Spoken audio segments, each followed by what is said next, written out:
చూసారుగా స్వయంగా big TV రంగంలోకి దిగి నీమ్స్ బోరో వెంచర్స్ లో అసలు ఏం జరుగుతుందో చూపించింది. నీమ్స్ బోరో చేసిన మోసాలు అన్ని ఇన్ని కాదు.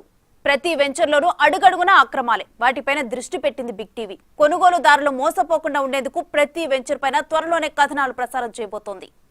ఇక రిమైనింగ్ డీటెయిల్స్ చూద్దాం. బెంగళూరు రేవ్ పార్టీ ప్రకంపనలు టాలీవుడ్ ఇండస్ట్రీని షేక్ చేస్తోంది. నటి హేమ ఈ కేసులో అడ్డంగా బుక్ అయ్యారు. కానీ అంతకుముందు హేమ చేసిన డ్రామా మామూలుగా లేదు. రేవ్ పార్టీ జరిగిన ఫామ్ హౌస్ లోనే ఓ వీడియో తీసి తాను తన ఫామ్ హౌస్ లోనే ఉన్నట్లు కవరింగ్ చేసే ప్రయత్నం చేశారు. కానీ అది బెడిసి కొట్టింది. ఆ video background Bengaluru farm house అని తేలింది. అయితే ఈ కేసులో హేమతో పాటు చాలా మంది టాలీవుడ్ ఇండస్ట్రీకి చెందిన వారు ఉన్నారు. ఇదంతా మీకు తెలిసిందే. ఇప్పుడు మీకు తెలియని ఓ విషయం చెప్పబోతున్నాం.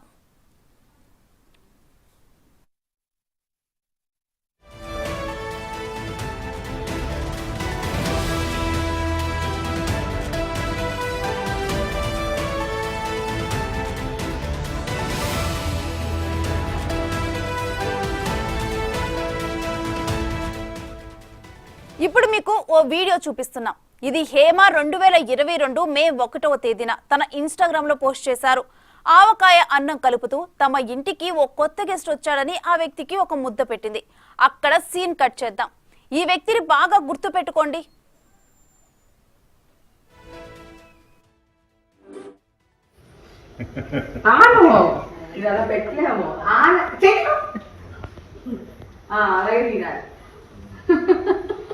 మనకు ఒక కొత్త గెస్ట్ వచ్చాడు, తను కూడా పెడదాం.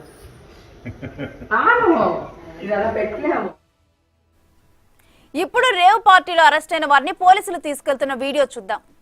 ఇక్కడ మీకు ఓ వ్యక్తి కనిపిస్తున్నాడు కదా, అతను అచ్చం హీరో శ్రీకాంత్ లా ఉన్నారని ప్రచారం జరిగింది. అయితే తనకు రేవ్ పార్టీకి వెళ్లే అలవాటే లేదని శ్రీకాంత్ క్లారిటీ ఇచ్చేశారు.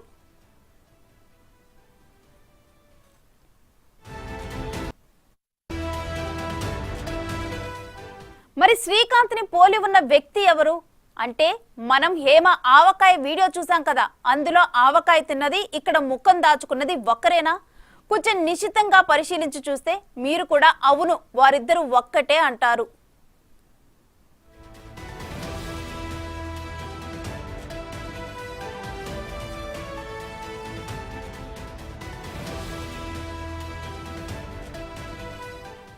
అంటే రేవ్ పార్టీతో నటి హేమ ఆమె సన్నిహితులకు కూడా సంబంధం ఉందనే అభిప్రాయాలు వ్యక్తమవుతున్నాయి. 2 ఏళ్ల క్రితం సదరు వ్యక్తి హేమ ఇంటికి తొలిసారిగా వెళ్లి ఉంటాడు. అందుకే హేమ కొత్త గెస్ట్ వచ్చాడని చెప్పి మరీ ఆవకాయ తినిపించింది. ఇలా వరుస వివాదాల్లో ఇరుక్కుంటున్న హేమపై గతంలోనూ పలు ఆరోపణలు ఉన్నాయి.